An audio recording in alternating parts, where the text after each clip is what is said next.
यार शादी होने वाली है, क्या करूं? बहुत कमज़ोरी है, कहीं कुछ कर ना सका तो? अगर उसको पता लग गया तो मैं कमज़ोर हूँ, मुझे मर्दाना कमज़ोरी है, ख़ानदान में पता लग गया तो? इन सारी चीज़ों पे हम बात करेंगे। मैं हूँ doctor Mujahid Farooq, your sex therapist at men's care clinics. शादी का सीज़न आने वाला है, तैयार हो जाओ भाई, कमर कस लो, कहीं रह ना जाओ। ये वो शुभात होते हैं जो दुनिया के हर मर्द के जहन में आते हैं, ख़ास तौर पे उस वक़्त जब उसकी शादी के दिन रखे जाएं।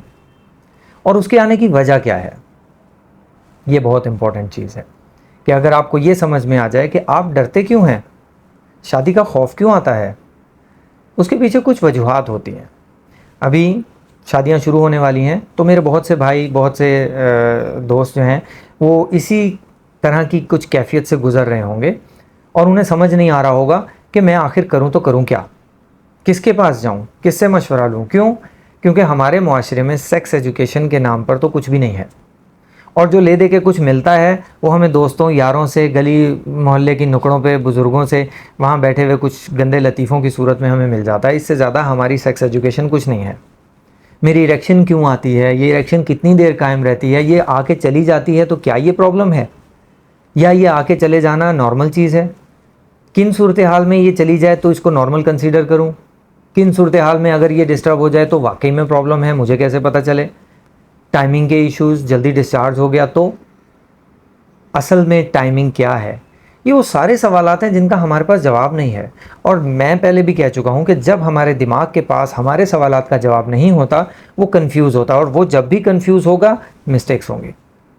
और यही मिस्टेक्स होती हैं नई शादी होने वाले उन लड़कों के साथ जिनका शादी से पहले कोई एक्सपीरियंस ना हो। होता क्या है, रोमांस हुआ शादी की नाइट पे, वेडिंग नाइट पे अमूमी तौर पे हमारे यहाँ यही होता है कि हमने वेडिंग नाइट पे ही अपने झंडे गाड़ के आने हैं। लेकिन किसी किताब में ये नहीं लिखा है कि आपको वेडिंग नाइट पे सेक्स करना लाजमी है, मस्ट है। अगर नहीं किया तो मर्द साबित नहीं कर सकते खुद को। मेरा सवाल है कि खुद को मर्द साबित करने की ज़रूरत क्या है? साबित तो वो चीज़ की जाती है जिसमें शक हो। क्या आपको खुद पर शक है? नहीं होना चाहिए। आपने अपने लड़कपन से अब तक अपने सेक्स को, अपनी जवानी को एंजॉय किया है, तो फिर शक किस बात का?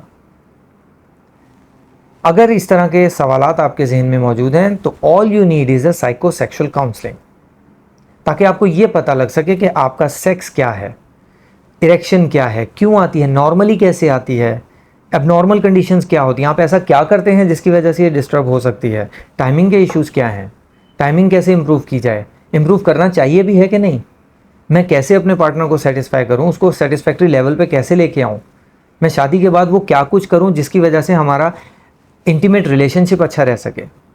ये सारी चीज़ें साइकोसेक्सुअल काउंसलिंग के ज़िम्मे में आती हैं। और हर वो मर्द जिसको ऐसी फीलिंग हो कि पता नहीं मैं फेल ना हो जाऊं या कुछ ऐसा ना हो जाऊं, उसको इसके बारे में सोचना चाहिए।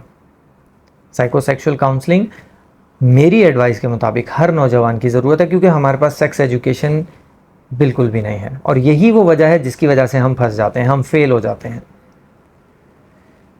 अगर आप साइकोसेक्सुअल काउंसलिंग के बारे में सोच रहे हैं तो डेफिनेटली आप हमसे रब्ता कीजिए, विल हेल्प यू आउट।